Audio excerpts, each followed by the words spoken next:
우리는 우리의 능력과 우리의 힘으로는 불 속에 들어갈 수 없습니다.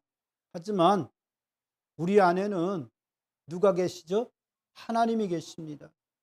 하나님이 우리 안에 계실 때 우리의 능력으로 살아가는 것이 아니라 하나님의 능력으로 살아가게 되는 줄 믿습니다.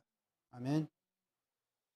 오늘 이 본문에 나오는 이삭의 가정은 어떤 가정이죠? 저는 한마디로 표현해서 믿음의 명문가라고 정의를 내릴 수 있을 것입니다. 이삭의 아버지는 아브라함이죠. 아브라함은 우리가 흔히 믿음의 아버지라고 부르는 사람입니다. 그리고 신약 성경에 와서 가장 첫머리에 예수님의 족보에서 가장 먼저 등장하는 사람이죠. 아브라함과 다윗의 자손 예수 그리스도의 계보라라고 시작되고 있습니다. 그 이름이 가진, 그리고 그 명칭이 가진 그 권위와 그 영광은 세상의 그 무엇도, 그 무엇을 주고도 우리가 바꿀 수 없습니다. 믿음의 아버지. 믿음의 아버지를 통해서 예수 그리스도가 태어나신 거예요. 그 가문에 예수님께서 태어나신 것입니다. 그런데 오늘 본문에 나오는 이 야곱이라고 하는 사람은 그 아브라함의 손자예요. 정말 대단한 영광이죠. 금수저 물고 태어났어요. 우리 같이 흙수저 물고 하나님이 누구신지, 예수님이 누군지, 예? 신앙생활은 어떻게 해야 되는지 전혀 알지도 못하던 그런 사람이 아니라 정말로 기도하는 할아버지, 하나님과 만나서 대화하는 할아버지, 그 할아버지 밑에서 태어났어요. 그 아버지는 누구예요? 이삭인데, 그 이삭은 보통 사람 같으면 태어나지 못할 사람이었어요. 아브라함의 나이 100세에 그 할머니 사라의 나이가 얼마냐면 90살에. 여러분, 90살에 여자가 아이를 낳는다는 것이 불가능하다고 하는 것은 아마 삼척동자라도 다 알고 있는 사실입니다. 그런데 이 이삭은 그런 불가능한 사람을 나의 아버지라고 부르는 사람이었어요. 그러니 그 영적인 영광과 그 영적인 자부심은 얼마나 대단했을까요? 늘 이 야곱은 아버지 이삭이 하나님 앞에 시간만 되면 나가서 기도하는 모습을 보고 자랐어요. 또 어머니 리브가도 정말, 예? 할아버지 아브라함이 고르고 골라서 자기 족속 중에서, 자기 가문 중에서 가장 영적으로 뛰어난 그런 규수를 골라서 자기 아들의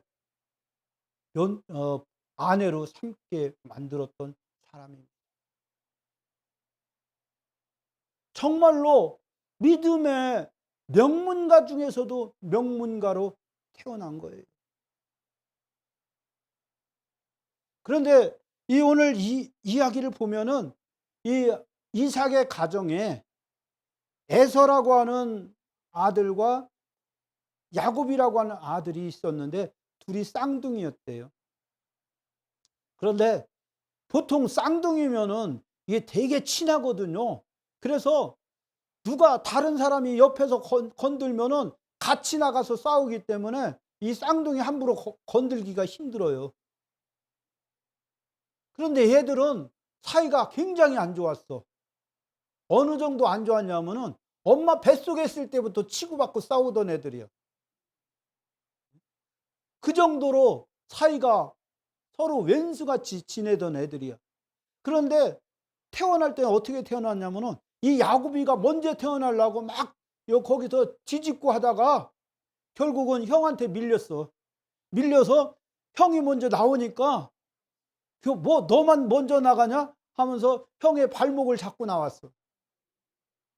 참 기가 막힌 일이.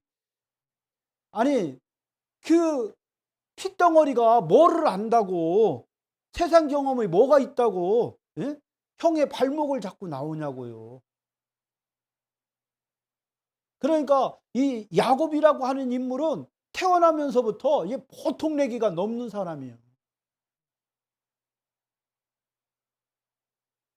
그런 야곱이 살아가면서도 그냥 평범하게 살았겠냐고요. 이 야곱이라고 하는 사람이 왜 그렇게 형보다 먼저 나가려고 했을까요? 왜? 장자가 되고 싶은, 큰아들이 되고 싶은 거예요. 그래서 이 인간보다 내가 먼저 나가서 내가 장자가 되리라 하는 그런 자기 열심과, 예? 그런 것들을 가지고, 그런 마음을 가지고 있었기 때문에 어떻게 해서든지 형보다 먼저 나오려고 한 거예요. 그런데 우리는 이제까지 잘 알잖아요.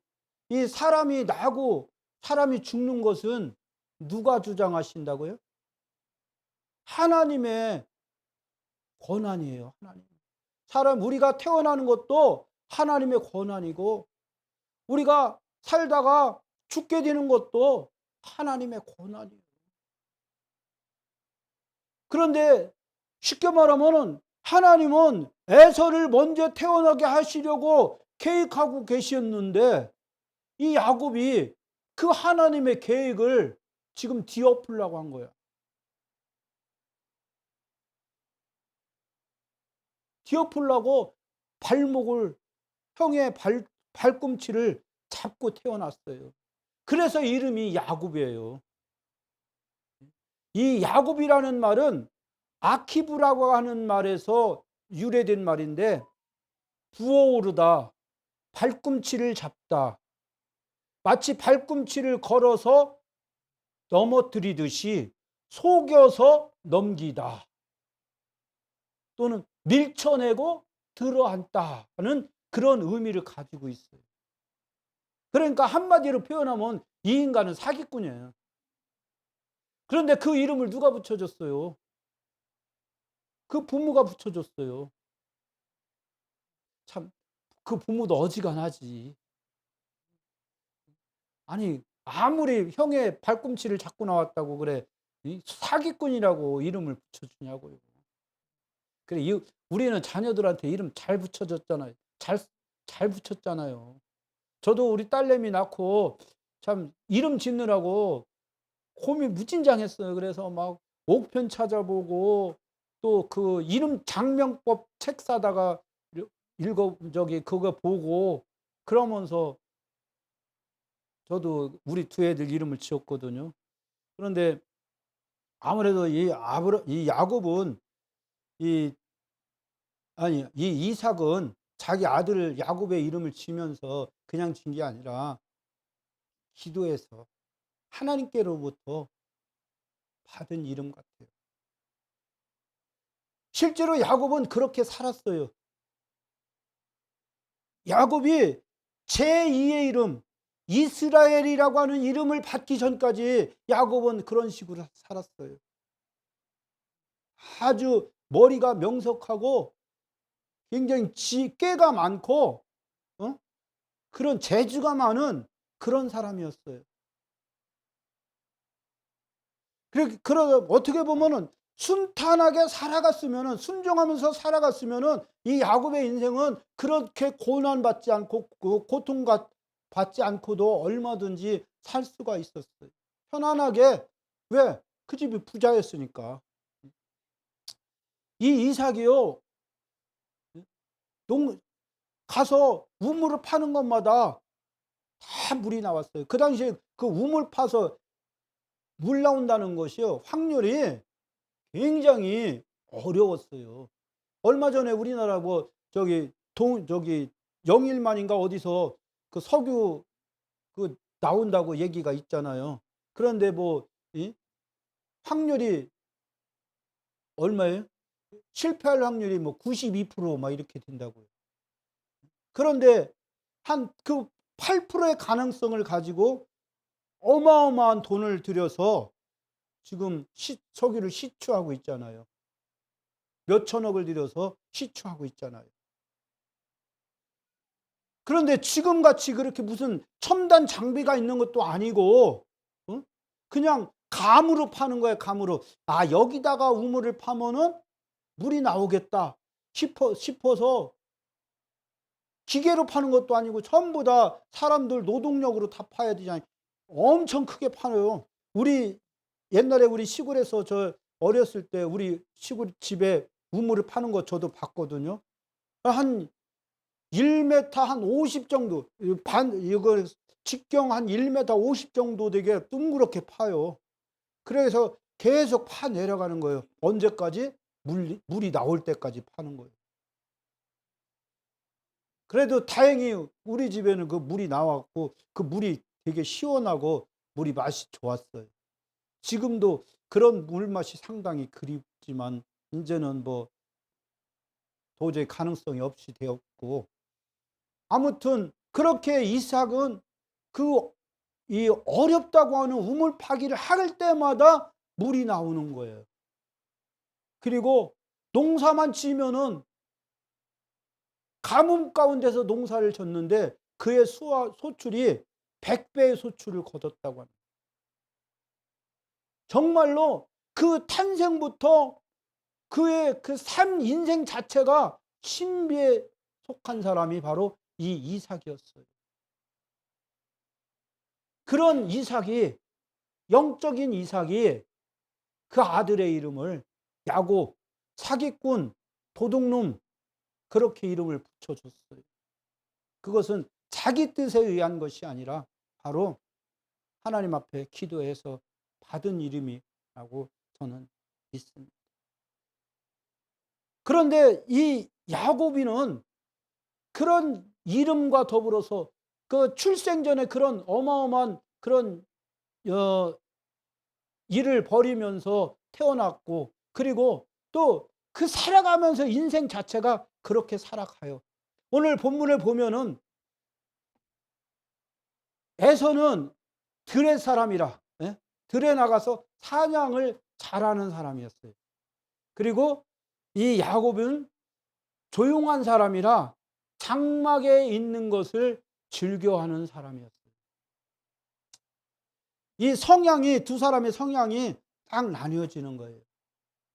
아니, 산에 나가서 사냥하고 짐승 활로 쏴서 죽이고 하는 사람이 하나님, 주님의 이름을 찬양합니다, 하나님 영광 받으시옵소서, 하나님 나 도와주시옵소서 막 하면서 하겠어요? 아니요. 들의 사람, 사냥꾼이, 유능한 사냥꾼이란 얘기는 그런 신앙생활과는 완전히 벽을 싼 사람이라는 의미를 가지고 있는 거예요. 반면에 이 조용한 사람이라고 나오고, 그리고 그는 조용하기 때문에 장막에 거하는 것을 즐겨 했다고 하고 있는 말씀을 통해서 우리, 아니 집에 있으면 뭐 하겠어요? 어머니랑 뭐 하겠어요? 어머니랑 아버지랑 앉아서 뭐 하겠냐고. 아버지로부터 어머니로부터 하나님에 대해서 듣는 거예요. 야, 아들아, 네 할아버지께서 어디에 계실 때는 그때 하나님이 나타나셔서 어떻게 말씀하셨단다. 네 할아버지가 저 밧단 아람에 그곳에 계실 때 하나님께서 네 아버지를 부르셨단다. 그리고 넌 고향과 친척과 아버지 집을 떠나서 내가 내게 보여줄 땅으로 가라. 내가 너로 큰 민족을 이루고 내 이름을 창대하게 하리니, 내가 네게 복을 주어 내 이름을 창대하게 하리니 너는 복이 될지라. 너를 축복하는 자를 내가 복을 내리고 너를 저주하는 자를 내가 저주할 것이다. 그러니 너는 땅의 모든 족속이 너로 말미암아 복을 받게 될 것이다 하고 하는 그런 말씀을 주셨단다 하면서 하나님에 대한 그 간증이 계속 이어지는 거예요. 그것이 지금 우리 성경에 기록된 내용이에요. 그러니까 결국은 뭐냐면은 그 하나님에 대한 그 믿음의 전통이 애굽으로 에서에게 들어가야 되는데, 왜? 그가 장자이기 때문에, 큰아들이기 때문에 장자에게 들어가야 되는데, 집에 있기를 좋아하고 말씀 듣기를 좋아하고 기도하기를 좋아하는, 찬송하기를 좋아하는 야곱에게 들어가기 시작한 거예요. 그러니까 하나님, 요즘도 마찬가지예요. 우리 신앙도 똑같습니다. 나가서 운동하고 돈 벌고 등산하고 골프 치러 가고 뭐 여행 다니고 좋아하는 사람은 언제 하나님 만나서 하나님 말씀 듣고 기도하고 하나님께 언제 찬양하고 하나님께 언제 예배 드릴 수 있겠냐고요. 반면에 성격이 조용한 사람은 늘 집에만 있으니까 할 일 없어. 그러면 성경책이라도 보자. 성경책이라도 이렇게, 예? 보다 보면은 믿음은 어디서 난다고 그랬어요? 들음에서. 들음은 어디에? 하나님의 말씀으로부터 믿음이 오게 되는 거예요. 하나님의 말씀은 성경을 읽다가 보면은 우리 안에 믿음이 쌓이고 축적되기 시작하는 거예요. 그러다 보면은 나도 모르게 찬양이 나오고 나도 모르게 기도가 나오는 거예요. 그런 사람을 뭐라고 하느냐면은 영의 사람, 영적인 사람이라고 하는 거예요.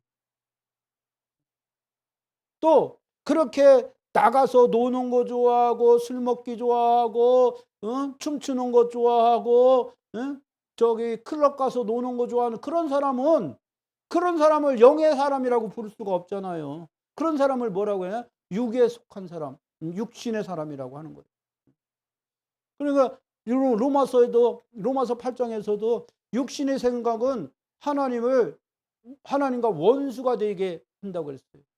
하나님을 믿지 못하게 한다고 그랬어요.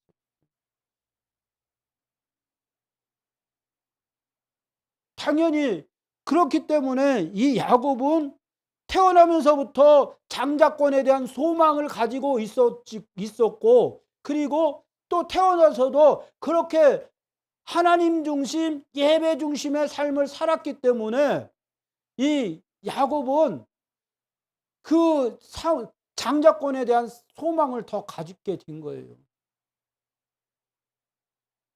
아멘. 그러니까 거기 더해서 야곱은 어떤 성품이 있어요? 조금 뭐라 할까? 한 번 물면은 놓지 않는 진돗개 같은 그런 성품을 가지고 있는 거예요. 포기할 줄 모르는 성품. 그리고 이 야곱은 깨가 많은 사람이었어요. 쉽게 말해 좋게 얘기하면 지혜가 많은 사람이었어요. 그래서 자기가 목표한 것을 이루기 위해서 끊임없이 아주 노력하는 사람. 그런 사람이었어요.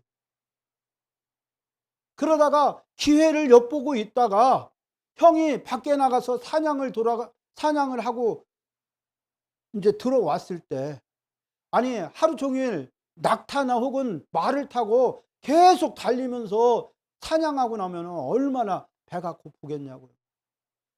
그렇게 들어온 이 에서에게, 그러니까 이 야곱은요 미리 준비했던 것 같아요.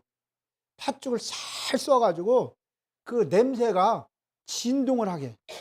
그래서 분명히 형이 오면은 먹을 것을 찾을 것을 예상하고 냄새가 진동하게 그렇게 만들어 놓았던 것 같아요.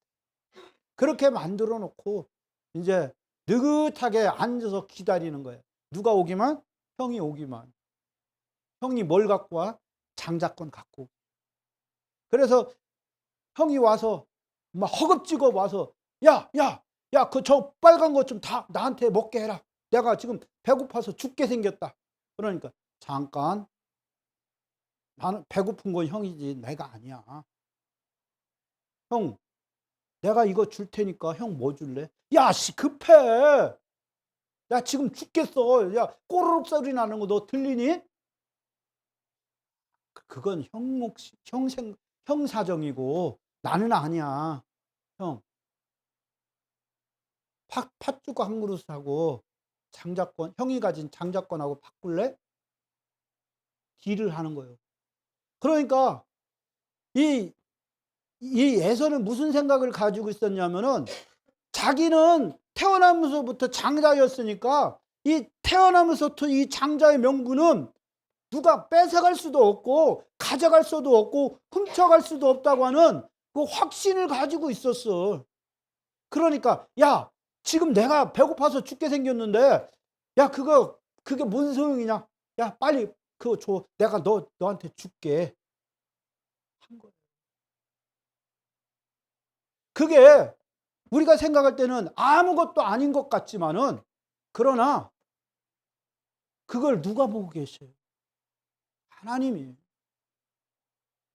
장자권은, 장자가 되는 것은 사람이 노력으로나 지혜나 지식으로 이루어지는 게 아니잖아요. 사람의 열심으로 이루어지는 게 아니잖아요. 하나님께서 허락하셔야 돼요.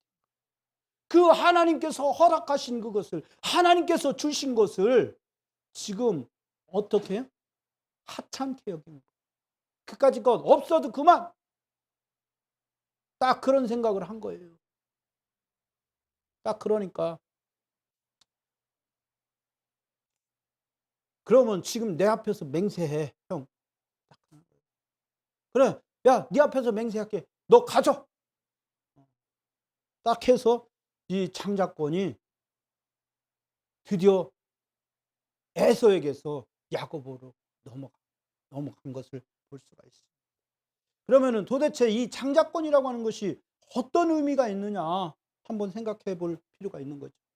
여러분, 장자권이 어떤 의미가 있을까요? 그저 그 집에 태어난 첫 아들이라고 그렇게 단순하게만 생각할 수 있을까요?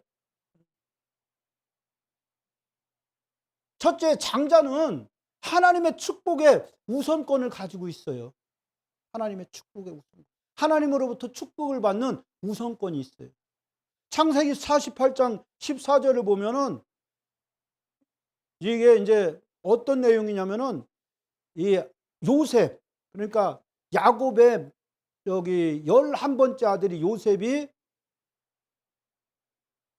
한 17살쯤에 형들에 의해서 애굽으로 노예로 팔려갔잖아요. 종으로 팔려갔잖아요. 그런데 거기서 이 요셉이가 벼락출세를 하잖아요. 그래서 바로 왕 다음에 제2인자가 되는 거예요. 국무총리가 됐어요. 그리고 저 가나안 땅의 가뭄 때문에 먹고 살 것이 없게 된 자기 아버지와 형제들을 다 애굽 땅으로 불러들인 거예요. 그리고 애굽에 있는 고센 땅에서 그들이 살아갈 수 있게 다 만들어 준 거예요. 그 다음에 이제 야곱이 죽을 날이 얼마 안 남았을 때 요셉이가 자기 두 아들 에브라임과 므낫세 두 아들을 데리고 아버지에게 가서, 아버지, 돌아가시기 전에 내 두 아들에게 축복하여 주소서 합니다. 그러면서 이제 에브라임은 장자니까 당연히 아버지의 오른손 앞으로 앉게 하고, 그리고 므낫세는 작은 아들이니까 아버지의 왼손 앞에 앉힙니다. 그랬더니 야곱이 어떻게 하냐면 손을 교차해서 안수를 하는 거예요. 축복을 하는 거예요. 그 축복하려고 하니까 이 요셉이가, 아니 아버지, 손이 바뀌었어요. 얘가 크네, 얘가. 그러니까 야곱이 얘기하죠. 나도 한다. 내가 그렇게 노망한 줄 아냐? 아직 정신 멀쩡하거든. 그러, 그러면서 이제 이 야곱이 이 이 에브라임과 므낫세를 서로 교차해서 축복을 해요. 그러면 뭐냐면은 이 야곱의 오른손으로 축복받는 사람이 장자가 되는 거예요. 원래 에브라임이 장자였는데 하나님이 그 장자권을 므낫세에게 넘긴 거예요. 그래서 이 야곱에게는 12아들이 있지만은 원래는 르벤이라고 하는 그 장자가 있었어요. 그런데 장자의 적통을 르벤이 받은 것이 아니라 바로 이 요셉에게로 넘어가요. 그리고 요셉의 아들 중에서 이제 둘째 아들인 므낫세가 이스라엘의 장자권을 받는 거예요. 유다가 장자권을 받은 게 아니에요. 예수님 그 혈통이 장자권을 받은 것이 아니라 바로 이 요셉의 가문이 장자권을 받게 되는 것을 볼 수가 있어요. 그래서 요셉이 이야기하죠. 그 18절에 보면 48장 18절에 보면 그의 아버지에게 이르되 아버지여 그리 마옵소서 이는 장자이니 오른손을 그의 머리에 얹으소서 하였으나 라고 말씀하고 있어요. 그렇게 안 했다는 얘기잖아요. 그러면서 뭐라고 하느냐면은 이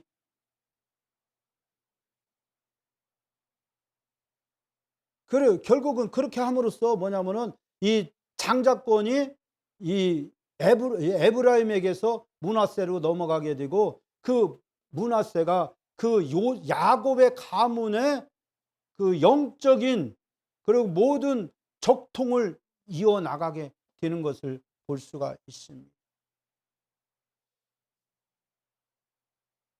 이처럼 이 장자권이라고 하는 것은 바로 하나님으로부터 축복을 가장 먼저 받는 그런 위치에 있는 거예요.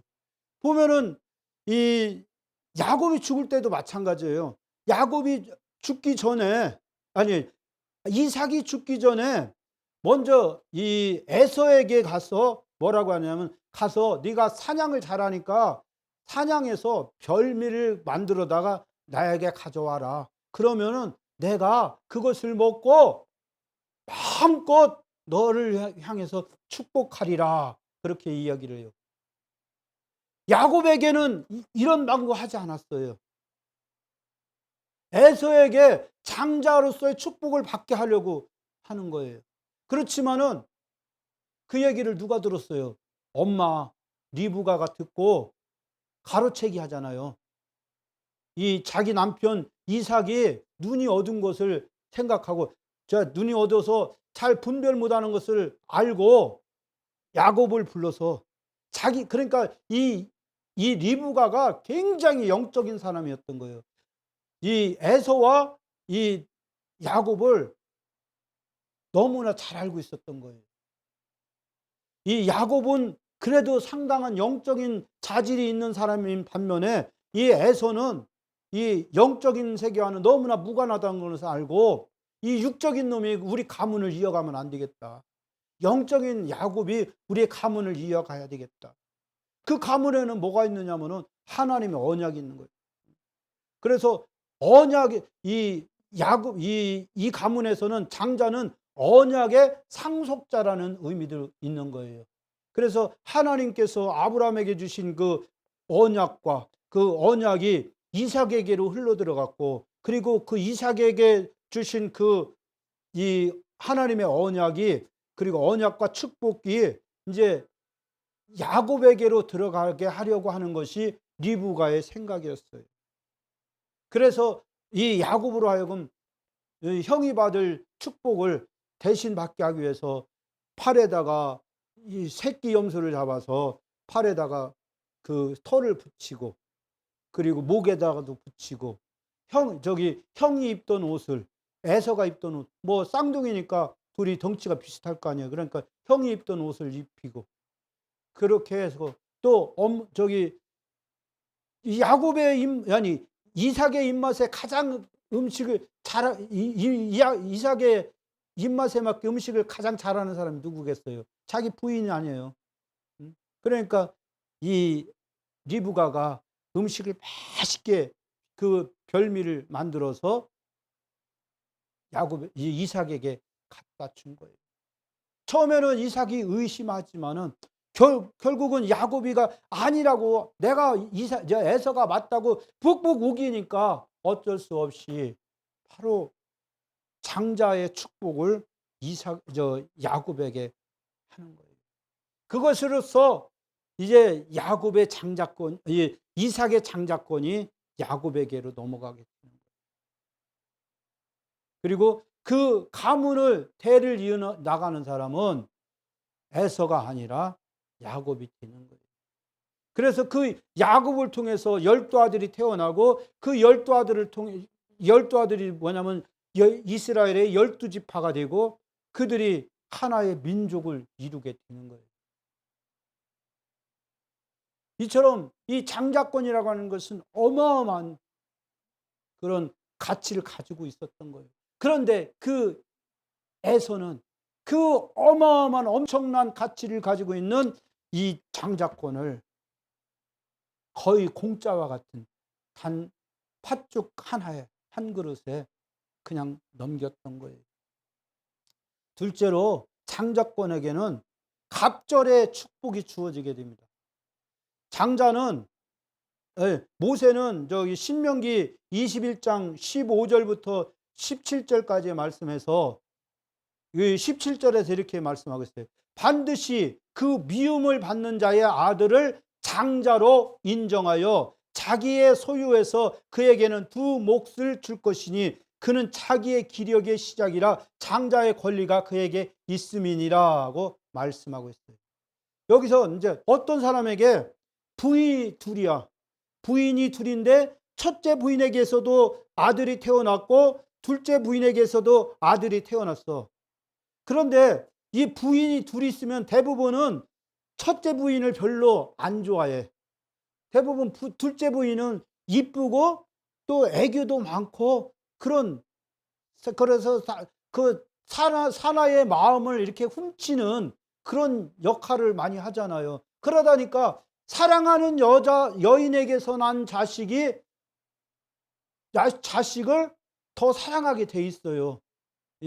야곱도 똑같이 했어요. 야곱도 자기 그 야곱에게는 부인이 4명이 있었는데, 그 중에서 라헬이라고 하는 여자와 처음에 결혼을 하려고 하다가 못했어요. 외삼촌이 속여버리는 바람에. 그래서 레아라고 하는 여자와 결혼해서 그 레아라고 하는 여자에게서 장자를 낳게 돼요. 르우벤이라고 하는 장자를 낳지만은 결국은 이 장자권이 누구에게 넘어가느냐면은 라헬이 낳은 요셉에게로 넘어가는 게 좀 전에 말씀드렸어요. 그렇게 이제 넘어갔는데, 이렇게 하나님은 그렇게 하지 말라는 거예요. 하나님은 네가 미워하는 여자에게서 난 자식이라도 그 자식이 큰 자면은, 먼저 난 자식이면 그 아들에게 장자권을 넘기라는 거예요. 그런데 이제 그렇게 하고 난 후에 그에게는 다른 자식들이 부인이 둘이 있으면 자식도 여러 명 있을 거 아니에요. 그러면은 그 소유를 상속해 줄 때 이 장자에게는 다른 사람에게 줄 몫의 2배를 주라는 거예요. 왜 그렇게 하느냐? 이 장자가 잘 먹고 잘 살게 하기 위해서 그렇게 하는 것이 아니에요.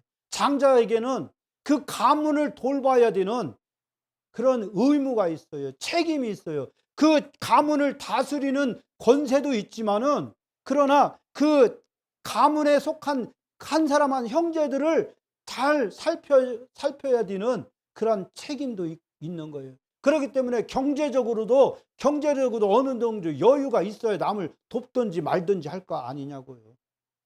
그런 의미에서 장자에게는 2몫을 주는 것을 볼 수가 있어요. 그리고 또 더불어서 지금 이 모세가 뭐라고 해요? 그 아버지의 기력의 시작이라는 거예요. 이 장자를 통해서 그 가문이 이어나갈 것이라고 하는 거예요. 기력의 시작이라고 하는 말은 그 가문이 계속 이어져 그 장자가 낳는 그 자식이 적통이 돼서 그 가문을 이어갈 것이라고 하는 그런 의미를 가지고 있는 거예요. 장자, 우리가 뭐 우리나라도 그래, 장손이라는 말을 많이 쓰냐, 장손, 종손 뭐 그런 말을 많이 쓰잖아요. 그래서 이 가장 큰 집에서 태어난 아이를 뭐 종손이라고 하잖아요. 그게 누구야? 그 가문의 그 상속자가 된다는 거예요. 다른 자식들은 이제 자라가면서 나름대로 자기 가문을 이루기 때문에 다 사라지는 거예요. 그렇지만은 그 가문의 뼈대는 결국은 그 장손을 통해서, 장자를 통해서 이어지게 되는 것이죠. 그래서 지금도 우리가 이 아브라함의, 우리는 영적인 아브라함의 자손이라고 하는 이유도 거기 있는 거예요. 우리가 어떻게 해서 아브라함의 자손이 될 수 있겠어요? 예수 그리스도를 믿음으로 우리가 아브라함의 자손이 될 수 있다고 하는데, 그것은 예수님, 그 아브라함에 이은 그 장자권이 바로 예수님에게로 넘어왔다는 사실이죠. 그래서 그 우리는 예수님을 통해서 난 자들이잖아요. 예수님을 통해서 하나님의 자녀로 태어남을 받은 자들이기 때문에 바로 우리가 그 영적인 아브라함의 자손이라고 우리가 불려지게 되는 거죠. 세 번째는 이스라엘이 영적인 하나님의 장자라고 하는 거예요. 출애굽기 4장 22절에서 하나님께서 이렇게 말씀하셨습니다. 너는 바로에게 이르기를 여호와의 말씀에 이스라엘은 내 아들 내 장자라고 선포하라고 하셨습니다. 세상에는 수많은 엄청나게 셀 수 없는 많은 민족들이 있습니다. 중국인 민족도 있고, 한국인 민족도 있고, 또 일본인 민족도 있고, 세계 수많은 나라의 민족들이 다 있어요. 그렇지만은 하나님께서 너는 내 장자라고, 너는 내 아들이라고 부르신 족속은 이스라엘 민족 하나밖에 없어요.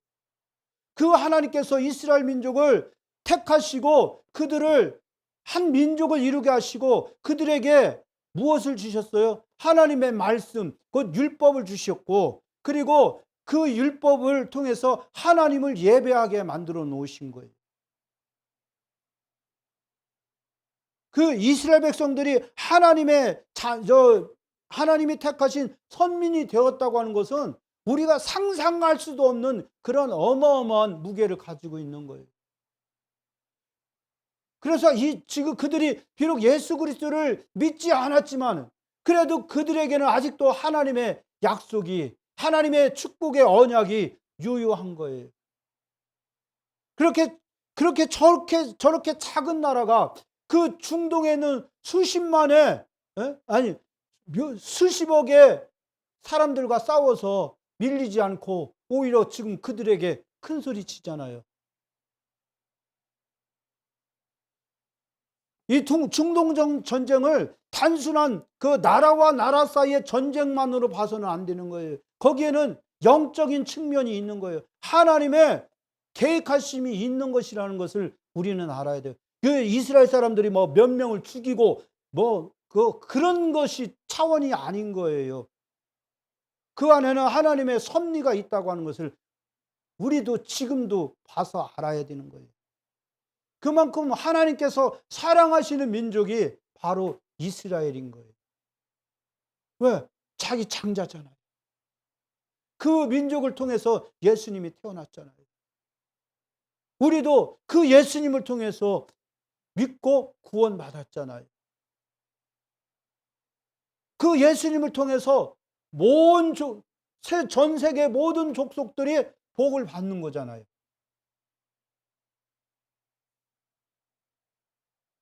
이처럼 이 장자권에는 어마어마한 그런 뜻이 담겨 있는 거예요. 그냥 장자에서 야곱 그 둘이 투닥투닥 싸웠대. 팥죽 한 그릇 갖고 싸워서 이 야곱이가 이겨 먹었대. 거기서 끝나면 안 되는 거예요. 그리고 이 장자권 안에는 엄청난 하나님의 섭리와 하나님의 그 계획하심과 하나님의 그 능력이 담겨 있는 거예요.